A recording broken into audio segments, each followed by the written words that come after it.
ಎಲ್ಲರಿಗೂ ನಮಸ್ಕಾರ. ನಾನು ನಿಮ್ಮ ಗಣೇಶ್ ಪಾಟೀಲ್. ಸ್ನೇಹಿತರೆ, ಇವತ್ತಿನ ಈ ವಿಡಿಯೋದಲ್ಲಿ ನಾವು ಕ್ರಿಮಿನಲ್ ಲಾ ಬಗ್ಗೆ ನೋಡೋಣ.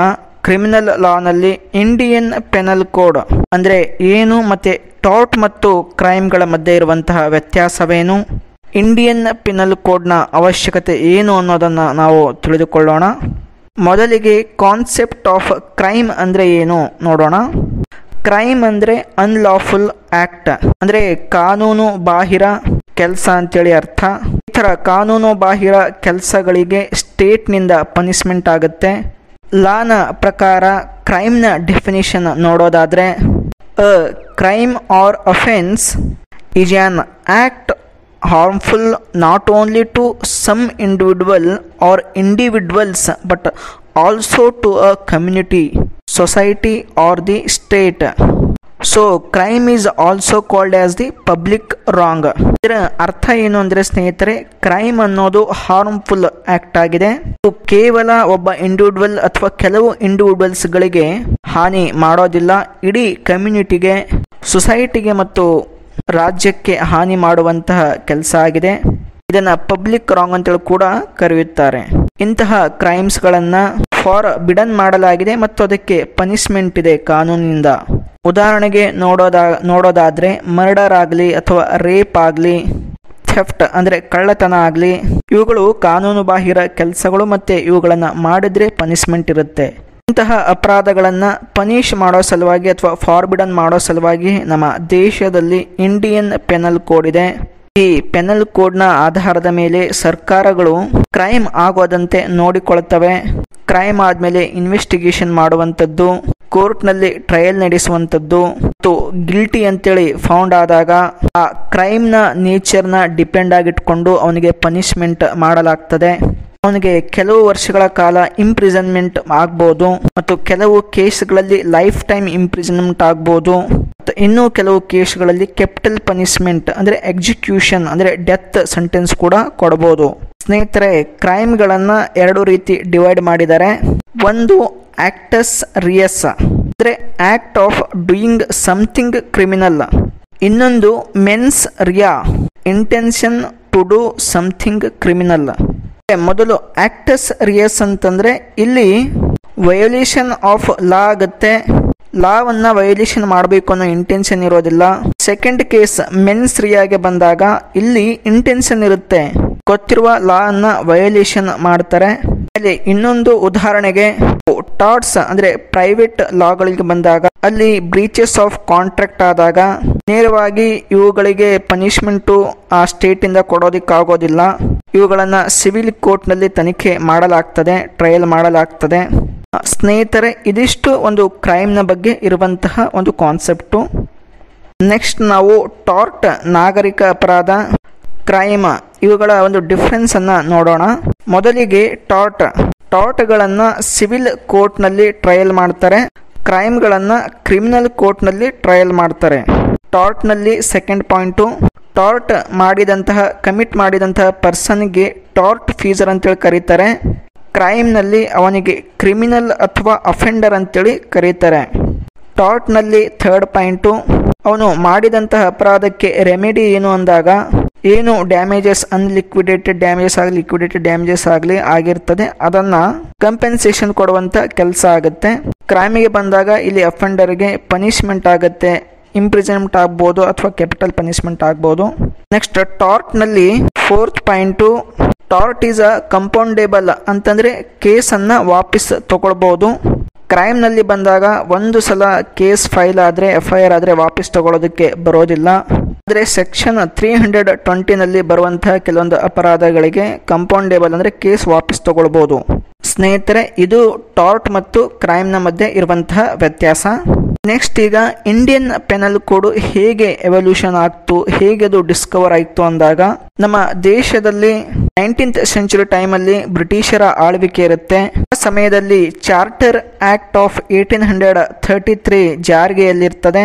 ಈ ಆಕ್ಟ್ ನ ಅನುಸಾರ ಫಸ್ಟ್ ಲಾ ಕಮಿಷನ್ ಆಫ್ ಇಂಡಿಯಾವನ್ನ ಎಸ್ಟಾಬ್ಲಿಷ್ಮೆಂಟ್ ಮಾಡ್ತಾರೆ 1834 ನಲ್ಲಿ.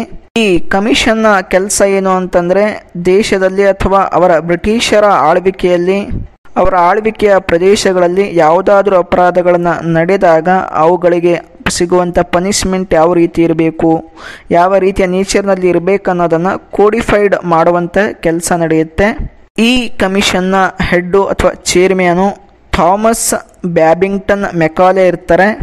ಇವರೆಲ್ಲ ಸೇರಿಕೊಂಡು, ಇವರ ಟೀಮ್ನಲ್ಲಿರುವ ಮೆಂಬರ್ ಎಲ್ಲ ಸೇರಿಕೊಂಡು ಕಂಟಿನ್ಯೂಸ್ ಆಗಿ ಎಲ್ಲವನ್ನ ಸ್ಟಡಿ ಮಾಡಿದ ನಂತರ 1837ನಲ್ಲಿ ಬ್ರಿಟಿಷ್ ಸಾಮ್ರಾಜ್ಯದ ಭಾರತದಲ್ಲಿನ ಗವರ್ನರ್ ಜನರಲ್ ಆಫ್ ಇಂಡಿಯಾಗೆ ತಮ್ಮ ರೆಕಮೆಂಡೇಶನ್ಗಳನ್ನು ಮಾಡ್ತಾರೆ.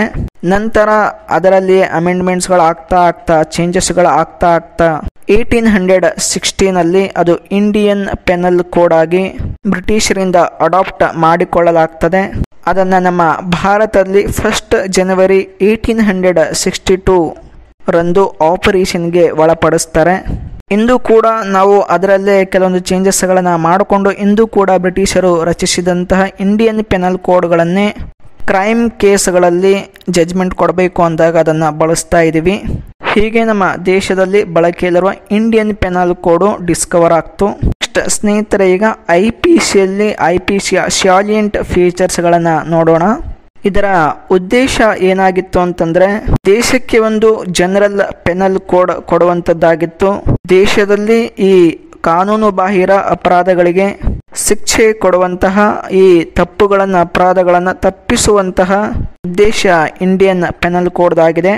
ನೆಕ್ಸ್ಟ್ ಪಾಯಿಂಟು, ಇಂಡಿಯನ್ ಪೆನಲ್ ಕೋಡ್ನ ಫಾರ್ಮೆಟ್ ಹೇಗಿದೆ ಅಂದರೆ, ಇದು ಒಂದು ಡಾಕ್ಯುಮೆಂಟ್ ಆಗಿದೆ. ಇದರಲ್ಲಿ ಎಲ್ಲ ತರಹದ ಅಪರಾಧ ಅಂದರೆ ಕ್ರಿಮಿನಲ್ ಕೇಸಸ್ಗಳನ್ನು ರೆಕಾರ್ಡ್ ಮಾಡಲಾಗಿದೆ ಮತ್ತು ಅವುಗಳಿಗೆ ಯಾವ ರೀತಿಯ ಪನಿಷ್ಮೆಂಟ್ಗಳನ್ನು ಕೊಡಬೇಕು ಅಂತೇಳಿ ಬರೆಯಲಾಗಿದೆ. ಯಾವ ಪರ್ಸನ್ ಇಂಡಿಯನ್ ಒರಿಜಿನ್ ಆಗಿರ್ತಾನೆ ಅವನಿಗೆ ಈ ಇಂಡಿಯನ್ ಪೆನಲ್ ಕೋಡ್ ಅವನು IPC ಒಳಗಡೆ ಬರ್ತಾನೆ. ಇಲ್ಲಿ ಕೆಲವು ಜನರಿಗೆ ಎಕ್ಸೆಪ್ಷನ್ ಕೊಡಲಾಗಿದೆ. ಮಿಲಿಟರಿ ಮತ್ತು ಅದರ್ ಆರ್ಮ್ಡ್ ಫೋರ್ಸಸ್ ಪರ್ಸನ್ಸ್ಗಳಿಗೆ ಇಂಡಿಯನ್ ಪೆನಲ್ ಕೋಡು ಅಪ್ಲೈ ಆಗಲ್ಲ. ಅವರಿಗೆ ಈ ಇಂಡಿಯನ್ ಪೆನಲ್ ಕೋಡ್ ಅಡಿಯಲ್ಲಿಯೇ ಬೇರೆ ಒಂದು ಪೆನಲ್ ಕೋಡನ್ನು ಮಾಡಲಾಗಿದೆ. ಪ್ರೆಸೆಂಟು ಇಂಡಿಯನ್ ಪೆನಲ್ ಕೋಡ್ನಲ್ಲಿ 511 ಸೆಕ್ಷನ್ಸ್ಗಳಿವೆ. ದೇಶದ ಇಂಡಿಯನ್ ಜುಡಿಷಿಯಲ್ ಸಿಸ್ಟಮ್ಗೆ ಅದರ ಆಧಾರದ ಮೇಲೆ ಡಿಟೆನ್ಷನ್ ಮಾಡುವಂತಹ, ಪನಿಷ್ಮೆಂಟ್ ಕೊಡುವಂತಹ ಹಕ್ಕಿದೆ. ನಮ್ಮ ಜುಡಿಷಿಯಲ್ ಸಿಸ್ಟಮ್ಮು ಯಾವುದೇ ಥರದ ಜಡ್ಜ್ಮೆಂಟ್ ಕೊಡಬೇಕು ಅಂದಾಗ ಓನ್ ಪರ್ಸೆಪ್ಷನ್ ಇಂದ ಕೊಡಲಾರ್ದೆ ಈ IPC ಸೆಕ್ಷನ್ ಅನ್ನೇ ರೆಫರ್ ಆಗಿ ಇಟ್ಕೊಂಡು ಜಡ್ಜ್ಮೆಂಟ್ ಕೊಡಬೇಕಾಗ್ತದೆ. ಇಂಡಿಯನ್ ಪೆನಲ್ ಕೋಡು ಸಮುದ್ರಗಳು ಮತ್ತು ಏರ್ ಸ್ಪೇಸ್ಗಳಿಗೂ ಕೂಡ ಅಪ್ಲಿಕೇಬಲ್ ಇದೆ. ಸ್ನೇಹಿತರೆ, ಇವು salient features. Next importance, Indian penal ಕೋಡ್ನ ಇಂಪಾರ್ಟೆನ್ಸ್ ನೋಡೋದಾದರೆ, ಇದು ತುಂಬ ಇಂಪಾರ್ಟೆಂಟ್ ಆದಂತಹ set of regulations and operated in a proper way. Indian penal code state against, public against, armed forces against ಮತ್ತು ಕಿಡ್ನ್ಯಾಪಿಂಗು, ಮರ್ಡರ್ ಮತ್ತು ರೇಪ್ ಇವೆಲ್ಲವುಗಳನ್ನು ಒಳಗೊಂಡಿದೆ. ಮತ್ತು ರಿಲಿಜಿಯನ್ಗೆ ಸಂಬಂಧಪಟ್ಟಂಥದ್ದು ಮತ್ತು ಪ್ರಾಪರ್ಟಿ ಅಗೇನೆಸ್ಟ್ಗೆ ಸಂಬಂಧಪಟ್ಟಂಥದ್ದು, ಮ್ಯಾರೇಜ್ ಆಗಲಿ, ಕ್ರುಯಲ್ಟಿ ಫ್ರಮ್ ಹಸ್ಬೆಂಡ್ ಆಗಲಿ ಅಥವಾ ರಿಲೇಟಿವ್ಸು ಮತ್ತು ಡಿಫಮೇಷನ್ಗಳನ್ನೆಲ್ಲ ಒಳಗೊಂಡಿದೆ. ಹೀಗೆ ನಮ್ಮ ಇಂಡಿಯನ್ ಪೆನಲ್ ಕೋಡು ಎಲ್ಲ ತರಹದ ಒಂದು ಬೇಸಿಕ್ ಅಫೆನ್ಸಸ್ಗಳನ್ನು ಕವರ್ ಮಾಡಿದೆ. ಅವುಗಳಿಗೆ ಯಾವ ಪನಿಷ್ಮೆಂಟ್ಗಳನ್ನು ಕೊಡಬೇಕು ಅಂತೇಳಿ ಬರೆದಿಡಲಾಗಿದೆ. ಇದು ಇಂಡಿಯನ್ ಪೆನಲ್ ಕೋಡ್ನ ಇಂಪಾರ್ಟೆನ್ಸು. ಆದ್ದರಿಂದ IPCಯನ್ನು reflection of different social and moral values ಅಂತೇಳಿ ಹೇಳಲಾಗ್ತದೆ. ಇದರ ಅರ್ಥ ಸಾಮಾಜಿಕ ಮತ್ತು ನೈತಿಕ ವ್ಯಾಲ್ಯೂಸ್ಗಳನ್ನು ಇಂಡಿಯನ್ ಪೆನಲ್ ಕೋಡ್ ತನ್ನಲ್ಲಿ ಹೊಂದಿದೆ ಅಂತೇಳಿ ಹೇಳಲಾಗ್ತದೆ. ನೆಕ್ಸ್ಟ್, ಇಂಡಿಯನ್ ಪೆನಲ್ ಕೋಡ್ ಯಾರಿಗೆ ಅಪ್ಲಿಕೇಬಲ್ ಆಗುತ್ತೆ ಅಂತ ನೋಡೋದಾದರೆ, ರ್ಯಾಂಕ್ನ ಆಧಾರವಿಲ್ಲದೆ, ನ್ಯಾಷನಾಲಿಟಿಯ ಆಧಾರವಿಲ್ಲದೆ, ಕಾಸ್ಟ್ ಮತ್ತು ಕ್ರೀಡ್ ರಿಲಿಜಿಯನ್ನ ಆಧಾರವಿಲ್ಲದೆ ದೇಶದಲ್ಲಿ ಅಫೆನ್ಸ್ ಕಮಿಟ್ ಮಾಡಿದಂತಹ ಪ್ರತಿಯೊಬ್ಬ ವ್ಯಕ್ತಿಯನ್ನ ಆ ವ್ಯಕ್ತಿ ಗಿಲ್ಟಿ ಅಂತೇಳಿ ಪ್ರೂಫ್ ಆದಾಗ ಆ ವ್ಯಕ್ತಿಗೆ ಶಿಕ್ಷೆಯನ್ನ ಕೊಡುವಂತ ಕೆಲಸ ಇಂಡಿಯನ್ ಪೆನಲ್ ಕೋಡ್ ಮಾಡುತ್ತೆ. ಫಾರಿನ್ ನ್ಯಾಷನಲ್ಗಳು ಇದ್ದಾಗ ಕೂಡ ಅವರು ಇಲ್ಲಿ ಏನಾದರೂ ಕ್ರೈಮ್ ಕಮಿಟ್ ಮಾಡಿದಾಗ ಅವ್ರ ಮೇಲೂ ಕೂಡ ಆಕ್ಷನ್ ಅನ್ನ IPC ತೆಗೆದುಕೊಳ್ಳುತ್ತೆ. ಉದಾಹರಣೆ ನೋಡೋದಾಗದ ಅಡಲ್ಟರಿ ಏನಿದೆ ಅಲ್ಲ ಅದು ಅಮೆರಿಕದಲ್ಲಿ ಅಫೆನ್ಸ್ ಇಲ್ಲ, ಆದರೆ ನಮ್ಮ ಭಾರತದಲ್ಲಿ ಅದು ಅಫೆನ್ಸ್ ಇದೆ.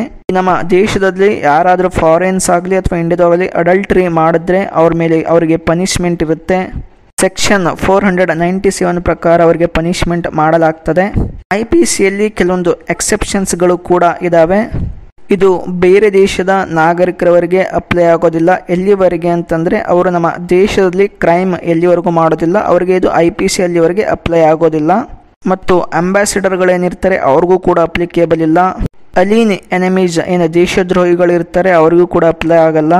ಫಾರಿನ್ ಆರ್ಮಿಗೆ ಅಪ್ಲೈ ಆಗೋದಿಲ್ಲ. ವಾರ್ ಶಿಪ್ಸ್ಗಳಿಗೆ ಅಪ್ಲೈ ಆಗೋದಿಲ್ಲ. ಮತ್ತು ದೇಶದ ರಾಷ್ಟ್ರಪತಿಗಳು ಮತ್ತು ರಾಜ್ಯಪಾಲರಿಗೆ ಇಂಡಿಯನ್ ಪೆನಲ್ ಕೋಡ್ ಅಪ್ಲೈ ಆಗೋದಿಲ್ಲ. ಇವರೆಲ್ಲ ಏನಾದರೂ ತಪ್ಪು ಮಾಡಿದ್ರೆ ಅವರಿಗೆ ಬೇರೆ ರೀತಿಯ ಪೆನಲ್ ಕೋಡ್ನ ಆಧಾರದ ಮೇಲೆ ಶಿಕ್ಷೆ ಪನಿಷ್ಮೆಂಟ್ಗಳನ್ನು ಕೊಡಲಾಗ್ತದೆ. ದೇಶದ ಸಂವಿಧಾನದಲ್ಲಿ ಕೂಡ ಆರ್ಟಿಕಲ್ 361 ಪ್ರಕಾರ ಪ್ರೆಸಿಡೆಂಟ್ ಮತ್ತು ಗವರ್ನರ್ಗಳು ಕ್ರಿಮಿನಲ್ ಕೋರ್ಟ್ಸ್ಗಳ ಜುರಿಸ್ಡಿಕ್ಷನ್ ಇಂದ ಎಕ್ಸೆಂಪ್ಟ್ ಮಾಡಲಾಗಿದೆ.